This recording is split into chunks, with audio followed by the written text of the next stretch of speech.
Assalamualaikum warahmatullahi wabarakatuh. Welcome back to my learning video, my students. I want to continue my explain. It's about circulatory system. Oke, langsung aja ya.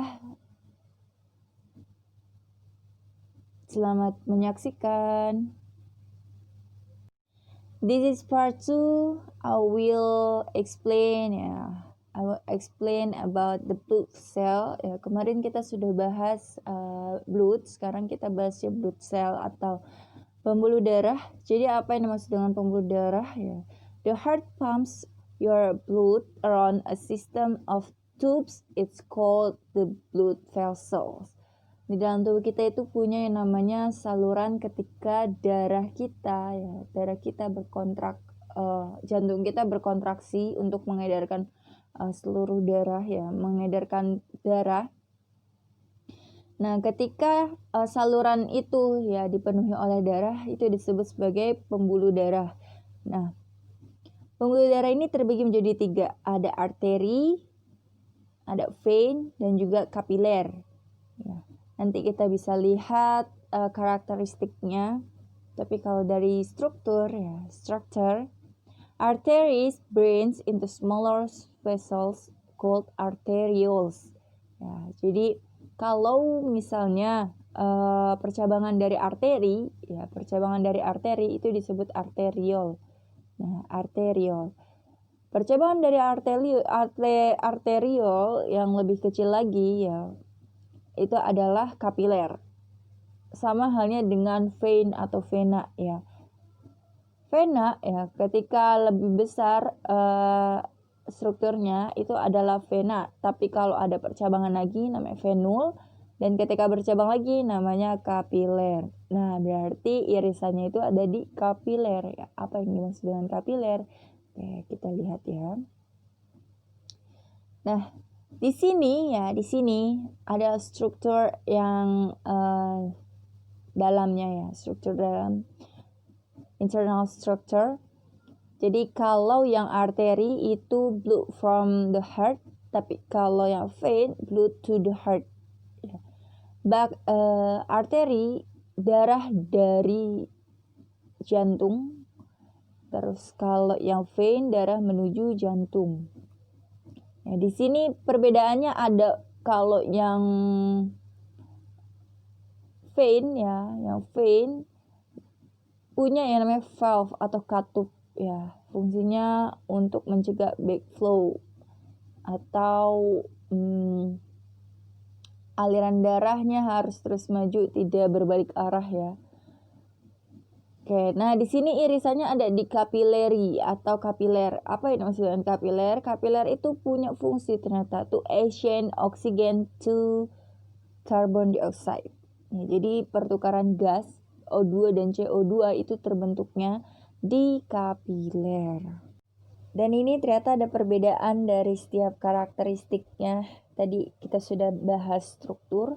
Sekarang karakteristiknya dari mulai wall, lumen, valve, blood pressures, blood flow direction, blood content, dan function itu berbeda semua ya. Jadi kalau misalkan dari wallnya aja, yang tebal itu adalah arteri, terus yang tipis adalah vein, dan yang punya satu sel ketebalannya itu adalah kapiler ya. Tapi kalau dari segi lumen, yang small itu ada arteries, yang large itu adalah vein, dan very small itu punya capillaries. Sedangkan dari valve atau katup ya, kalau arteri itu absen, jadi tidak ada, absent. Kalau misalkan vein itu present to prevent black flow of blood. Ya, jadi agar tidak berbalik arah alirannya. Lalu di kapiler juga absent. Nah, blood pressure-nya di arteri itu tinggi ya, high. Di vein itu very low, dan di capillaries itu juga low. Kalau direction bloodnya ya, blood flow direction, arteries is from the heart, vein to the heart is to the heart, capillaries from arteries to veins. dari jantung itu arteri, vena menuju jantung, dan capillaries yaitu adalah dari arteri ke vena. Nah, tadi kapiler itu juga pertemuan ya, atau pertemuan pembuluh darah arteri dan pembuluh darah vena. Nah, blood content, isi dari darah tersebut ya, kalau yang arteri itu terdiri dari oksigen ya, banyak darah-darah yang mengandung oksigen kecuali di arteri pulmoneri ya, atau arteri yang menuju ke paru-paru. Tapi kalau yang vein ya, kalau yang vein itu darahnya lebih banyak berisi karbon dioksida ya, atau kekurangan oksigen di situ. Kecuali pulmonary vein. Nah, kalau kapiler ya,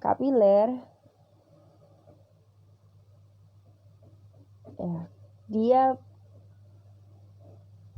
karena irisan, maka keduanya diakhiri ya, gas-gas tersebut diakhiri di kapiler gitu. Karena kan udah ada tempat pertukaran gas di kapiler. Nah, jadi konten atau isinya ya keduanya. Nah, functionnya itu kalau arteri to transport blood at high pressure from the heart to the tissues ya. Punya fungsi untuk transport atau membawa darah yang bertekanan tinggi dari jantung ke seluruh tubuh. Tapi kalau vein dia transport blood at low pressure from the tissues to the heart ya. Kebalikannya, kalau yang vena dia membawa darah ya yang bertekanan rendah itu dari seluruh tubuh ke jantung. Oke, function of capillaries itu tadi ya, to exchange of material, nah, untuk pertukaran materi seperti O2 menjadi karbon dioksida. Oke, selanjutnya adalah heart.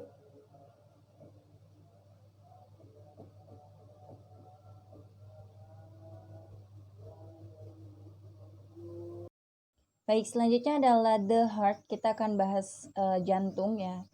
Jantung itu punya 4 ruang, sisi kanan dan sisi kiri.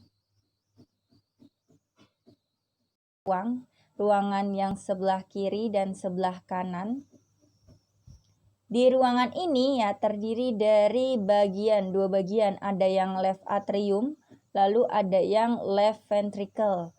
Ya, pun dengan di bagian kanannya ada yang right atrium, ada yang right ventricle. Nah, yang atas itu atrium, yang bawah itu ventricle.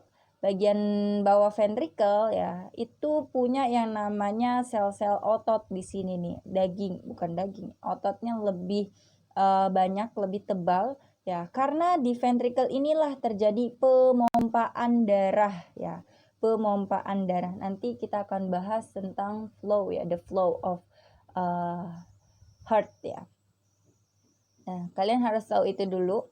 Terus juga ada yang namanya saluran ke pulmonary veins ya di sini, dan ada yang aorta ya di sini aorta, ada yang pulmonary artery, lalu ada vena cava, dan ada septum ya. Ini untuk menyekat atau memisahkan antara dua bagian kiri dan kanan.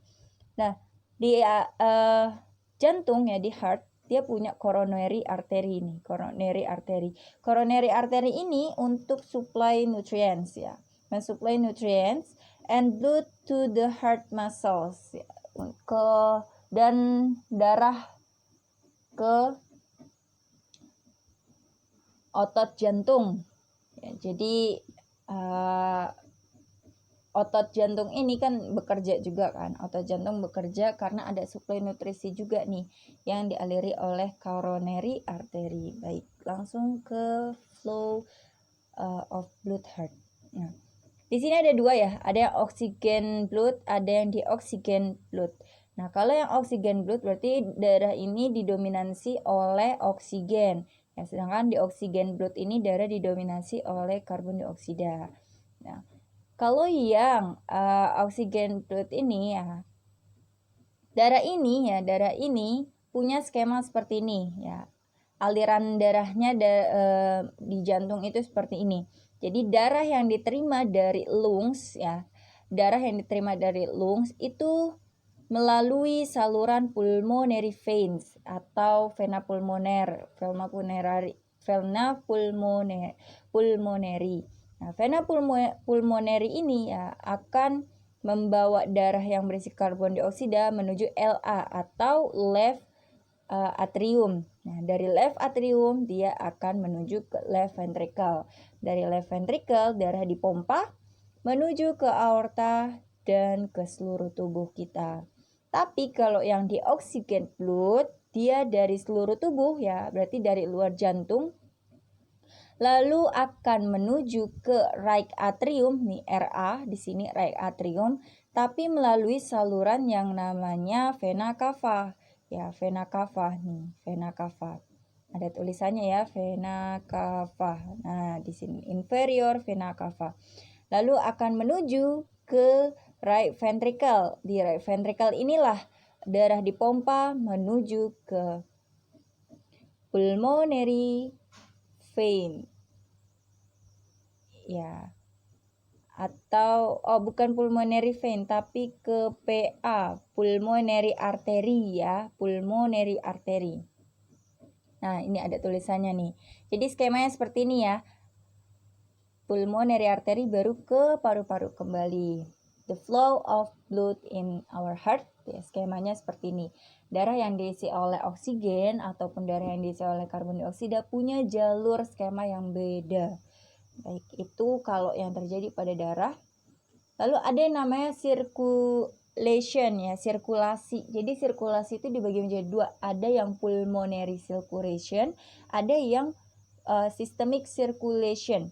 Nah, kalau yang pulmonary circulation kita fokusnya pada paru-paru, area paru-paru. Di sini ya, area paru-paru. Tapi kalau yang systemic kita fokusnya pada jaringan tubuh yang di bawah ini nih, jaringan tubuh. Kalau yang pulmonary circulation, darah yang berisikan karbon dioksida ya, karbon dioksida. Nah, dia diterima dari right ventricle nih. Ya, dari right ventricle. Dari right ventricle darah diterima ya. Kalau yang biru itu berarti karbon dioksida ya. Nah, dari karbon dioksida inilah darah akan dipompa ya. Dipompa dari right ventricle menuju ke pulmonary artery dan ke paru-paru. Di paru-paru ada yang namanya kapiler, lalu terjadi pertukaran gas ya. Terjadi pertukaran gas menjadi oksigen ya, yang warna merah nih menjadi oksigen lalu melewati pulmonary veins. Nah, ketika sudah melewati pulmonary circulation ya, darah akan diterima nih pulmonary circulation ya sampai ke left atrium. Di sini left atrium itu adalah proses ya, itu adalah proses dari sirkulasi pulmonary ya, atau pulmonary circulation. Ya, keterlibatannya itu dari right ventricle menuju pulmonary artery menuju ke lung capillaris. Di sini terjadi pertukaran gas. Lalu ke pulmonary veins dan terakhir ke left atrium. Nah, selanjutnya kalau systemic circulation berlangsung dari left atrium ya, dari left atrium berarti darah yang sudah berisikan oksigen ya, dari left atrium menuju ke left ventricle. Nah, dari left ventricle darah dipompa menuju ke aorta, lalu ke seluruh tubuh dan masuk ke vena cava.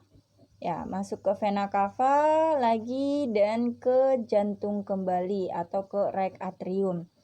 Nah, dari di body ini ya, di body atau di jaringan tubuh punya di jaringan tubuh punya yang namanya capillaries atau pembuluh kapiler ya, di setiap sel kita.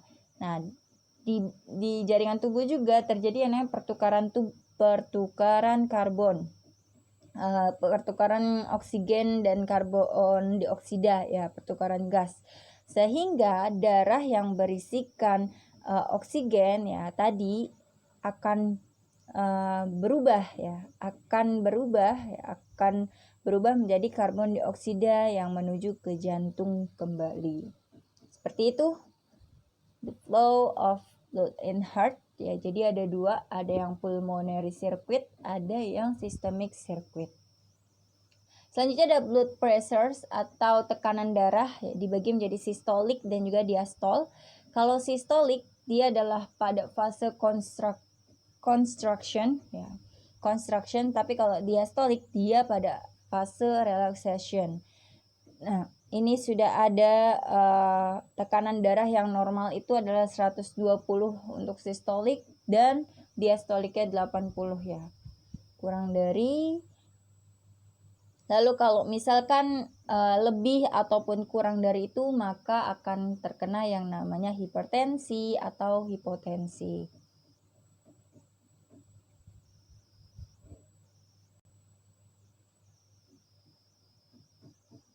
Nah, selanjutnya kalian bisa kerjakan problem of the circulatory system. Jadi ada permasalahan atau gangguan pada sirkulasi darah kita, ya, sistem sirkulasi darah kita. Nanti kalian kerjakan, silakan boleh pakai Word ataupun di buku tulis, ya, nanti foto ke Miss. Ya, gangguannya apa saja, yaitu coronary artery, stroke, varicose veins, anemia, dan hipertensi ataupun hypotension, ya.